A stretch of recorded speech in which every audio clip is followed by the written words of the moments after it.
opisyal sa mga kagawad at kapitan. Sa barangay tayo.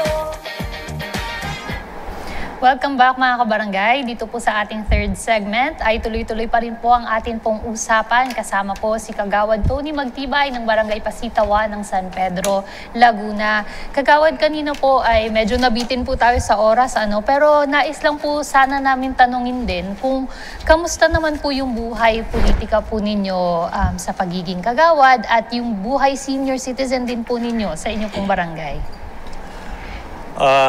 Malaki pong tulong sa akin ng buhay kagawad. Ito po naging dahilan para araw-araw gumising ako ng maaga, maligo at magbihis. E nung ako hindi ako kagawad, parang maghapon ako manonood ng TV.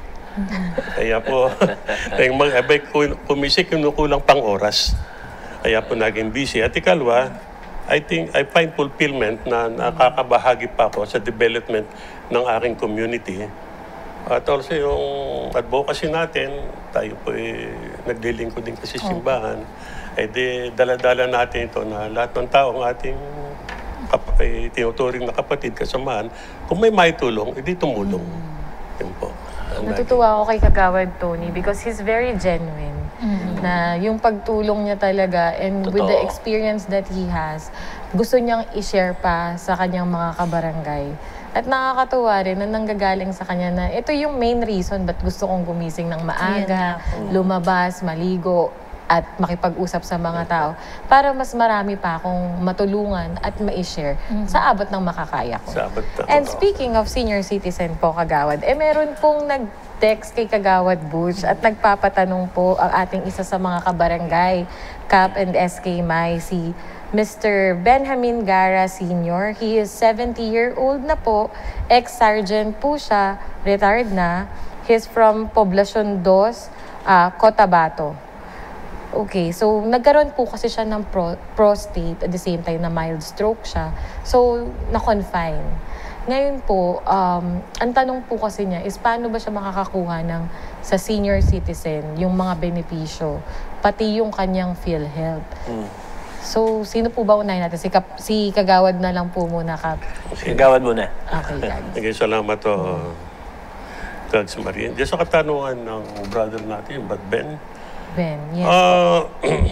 may access to assistance naman po ang mga senior citizen sa ating City Hall.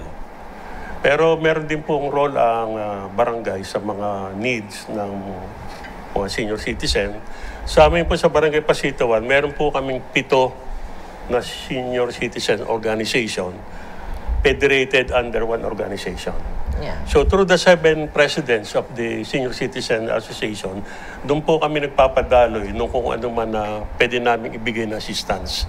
Meron po kaming nakabudget na assistance para sa kanila. And then meron din po kami mga events, social events para din po sa kanila. At kami mapalad at yung 7 presidente ng aming senior citizens ay talaga naman nagpapaligsahan kung kaninong organization na makakakuha ng mas maraming, sabi natin, benefits, sino ang makakapagpa-event ng masaya, talaga pati ito pinaghahandaan nila ngayon, Valentine season. Kaya ang mga senior citizen namin masasaya. Ngayon po, yung para maging member ka naman dito, dapat po naka-register kayo sa barangay. So, basta't may pumunta ang senior citizen doon, naroon po ang application, tutulungan namin sila, and then, mamili ka, sino dyan sa 7 ang kakilala mo, diyan ka may member. Kaya, napakadali pong magbigay sa amin ng senior citizen card. Yes. Yes, Kap. Sagutin ko rin naman yung una muna doon sa pangangailangan niya, kung siya ay na-hospitalized. Meron kasing ang PhilHealth, if I'm not mistaken, though I'm not 100% sure,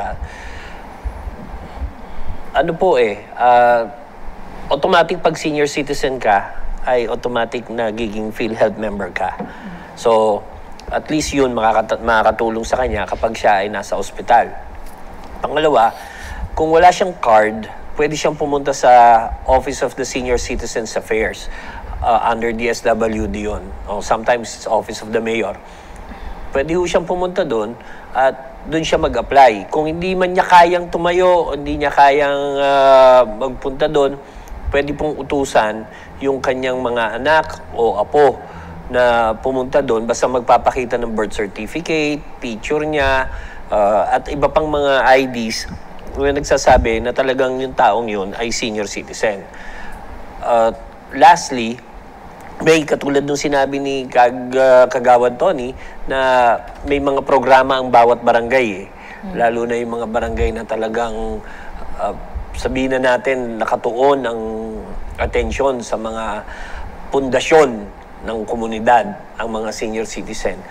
So yan, yan yung pwede nilang puntahan at kausapin. Baka may additional benefits na ibinibigay sa mga nao-hospital. So, nakakatuwa naman, doon sa nag-text kay Kags Butch, binabati namin po ang mga nasa Cotabato, nasa Mindanao, nasa Visayas. At pwede ho kayong mag-text o mag-leave na message kay Kags Butch. At yan po yung gusto namin. Sasagutin namin po kayo. Yan po, maraming salamat po, Kap. At sana po ay nabigyan po ng kahit kaunting linaw po yung kanya pong pinoproblema po ngayon, at sana po ay talagang makuha na po na niya yung mga benepisyo na kailangan po niya. Kagawad Tony, balik naman po tayo sa inyo pong barangay, sa Barangay Pasitawan. Pwede niyo po bang i-share naman po sa amin kung ano na po yung mga naihain po ninyo na resolution, ordinansa sa inyo pong barangay at yung mga advocacies din po ninyo? Bilang sagot ng barangay, ang mga resolution po namin ay pinapasa, yung mga tinatawag na required na binababa sa atin ng DILG at saka ng City Hall. Yung mga adoption ng mga budget, projects, at lahat po ginagawa namin yan. Pero in addition, meron po kami mga resolution specific from our barangay. Isa po sa resolution na aming iniharap, na ako ang nagpanukala, yung ipangalan yung aming convention center sa isa dating mamamayan ng Pasitawan, ng naging kagawad, naging vice mayor, naging kagawad, naging kapitan, naging vice mayor, at naging mayor, si Kagalang-galang Norbic D. Solidum. Akala ko ganun kadali ang magpangalan ng isang building. Yung po pala, may mga proseso. May dadaanan po yan. May research, at mismo titulo ng punasyon building, wala bang objection yung mga nakapaligid. Pero matagumpay naman po namin na ipaliwanag sa council. And then, nagkameron silang ordinansa. Kailangan po, matagal na pong sumakabilang buhay yung tao. Hindi po basta pwedeng, naisipan ko, paano, kahit mamamatay lang. Ay, ang maganda po naging nasa council na po ako, city council, sinabi nila na maganda itong ginawa ng Barangay Pasitawan kasi they will set an example sa ibang barangay. Yes. Na pwede pala tayo mag-recognize ng mga may naiambag sa lugar nilang community. Yung po ang mga nagagawa namin. And then, specific sa barangay po namin, we are on the lookout of individuals na pwedeng i-recognize, bigyan ng award. At lalo na yung katulad nung 2 weeks ago lang, may 2 bata, nakapulot ng 18,400 pesos, dinala nila sa barangay. So, amin pong bibigyan ng award yan. Inimbita namin yung school at saka yung parents para sa aming flag ceremony. So, every first Monday and third Monday, meron kami pong flag ceremony. At bahagi ng aming public information, umiimbita kami ng guest speaker galing sa City Hall, city engineer, city health officer, lahat po. Para sila na magsabi ng programa nila na gusto nila ibaba sa amin. Commission ng population, ganun po. Pagbabahagi namin sa aming... Yung resolution pa po namin, yung isa, fourth daw, na naipasa aming resolution, yung Comprehensive Youth Development Program. Na nagpanupukala naman po yung aming barangay SK Chairman, si Angelique Nicole, at pang-apat daw yun sa buong Pilipinas. Out of 42,047 barangay, kami pang-apat nakapagpasa. Yun po, ang ilan. That's good. Proactive po yung barangay nyo. That's good. Singit ko lang. Pag mga ganyan, yung mga constituents nyo, siguro matutuwa at gusto ma-postpone yung eleksyon, no? Hindi pa po silang ready na ano. Di ba? Nagtatrabaho kasi yung mga opisyal. Yan. Kegs Marie, kayo po, meron Yes, po kayo. binabasa ko nga ngayon, kagawad, no? Kasi medyo tawag nito, naging apple of the eye ko kasi to, nung ako yung SK Kagawad. I mean, Barangay Kagawad. Yun po yung Registry of Barangay Inhabitants and Migrants po ng ating mga barangay. Napasa po ba ito sa inyong barangay? Opo, at for implementation na po ito. Katatapos lamang namin mag-briefing ng magiging partners namin at naghahanap na po kami ng enumerators. Napag-alaman po namin medyo madugo po pala ito. Madugo yan. Sobrang madugo po Madugo ito. yan. Alam niyo po, nakakalungkot to eh. Kasi nung sinasabak po natin ito, medyo naging hindrance ko doon is yung Data Privacy Act. Opo. Yeah. Yun ang naging problema ng ordinansa. Question, Kagawad. Is it an ordinance or a resolution? Meron po kaming resolution at ito'y back-up ng ordinance from City Hall. And then nung aming pong kapitan, naglabas ng executive order. Actually po, City Hall ang nag-designate sa amin as pilot area for this, tawag nila, RBIM. Yes, RB. Talaga pong madugo. We have 58 questions, magja-generate sila ng 50 reports. And then, kumisan po, mahirap magtanong at mahirap po kumausap yung mga natitira sa bahay. So, we really need to, yung information, education ito. Kakalat talaga. So, gagawin namin iba, lugar-lugar. Ang kukunin namin yung enumerator, yung taga ron sa lugar na yun. Tama para na, hindi takot. Para hindi nag-aalala kung sino ba yan. Singit ko lang, SK May sa Kegs Marie. Ano lang yun, ano tawag dito, mahalaga yung RBIs o RBIM sa iba. Sa akin kasi RBIs. Tapos ako last year. Bumabase ngayon ang pagbigay ko ng budget o paggawa namin ng budget rather sa nakukuha naming data from the RBIs. Kasi at least alam na namin kung ilan ang senior citizen, alam namin kung ilan yung PWD, alam namin kung gawa sa bato o gawa sa kahoy yung bahay nyo. Ganun po yung aming data na pag-gather.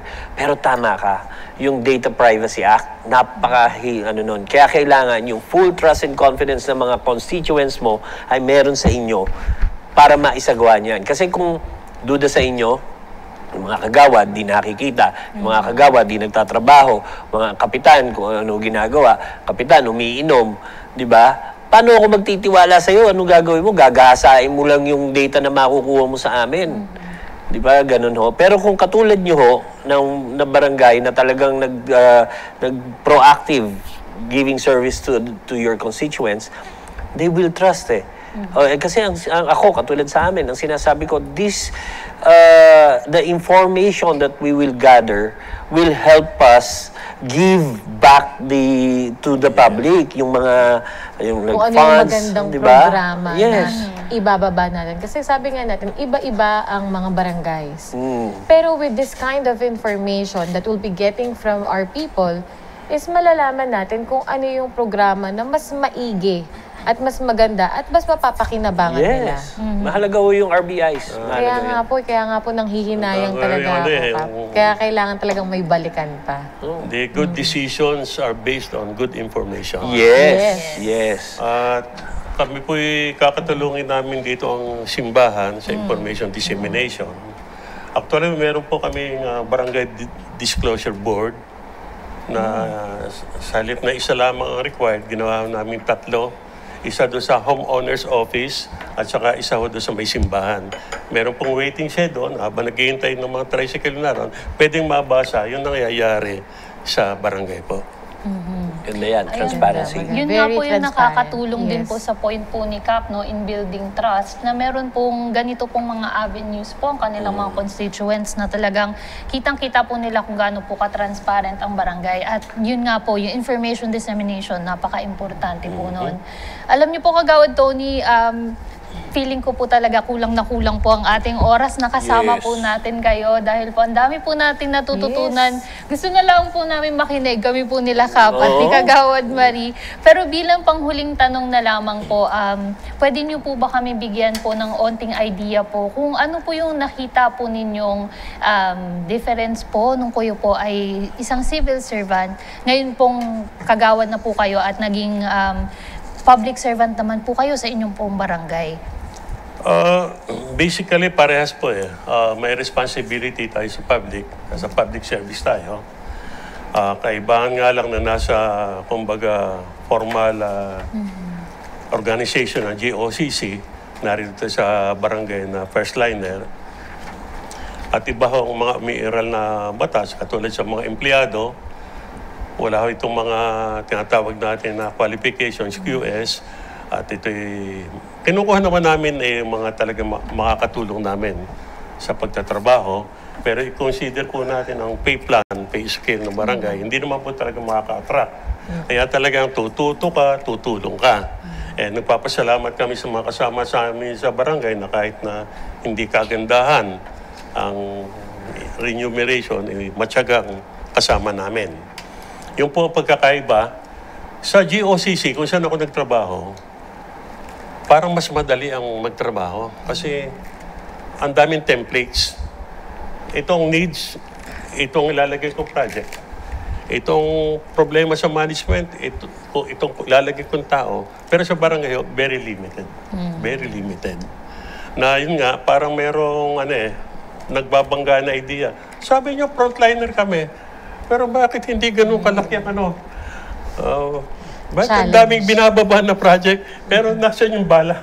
Opo, totoo po yan. O pagkagamit kami ng RBIM, nasa ng aming computer, nasa ng aming numerator, yung mismong best kami magpapagawa, and IDs, talaga po na nitty-gritty everything. Yes. So, mas malaki pong gagawin yung be creative and innovative. Yes.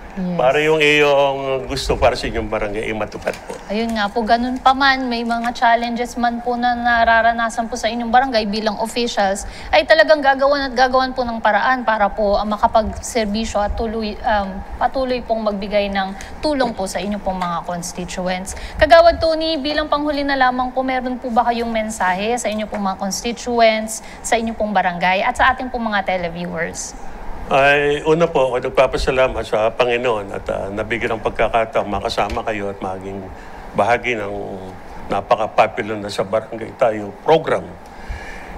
Dito po ako nag-aral kung paano ako tatakbong kagawad sa mga numerong pinapakita ni Kagawad Boots at lahat ng mga experience. Dito po ako nag-aral. Kayo nag-tutor sa akin. Dito po sa barangay, kung kami man ay nagiging tagumpay, masasabi ko ng tagumpay, kami po inspired sa pamumuno ng aming kapitan, R.D. Malbeda. At sa pakipagtulungan ng bawat kagawad na we are a team. Siguro po yun ang malaki. Ang importante, you act as a team and courtesy sa peers. Hindi tayo nagko-competition. We are complementing each other. Yun po ang masasabi ko lang. At sa aming mga pinagsisilbihan, taong bayan sa barangay, salamat po sa pangunawa kung kami pagkukulang, pero hindi po kami magkukulang sa malasakit sa inyo. At ang aking huling pananalita, sinasabi, gusto ko yung naririnig ko kay Kags Marie, magsisilbing higit sa inaasahan along that line. Ano po? Tama po kayo, Kagawad. Higit.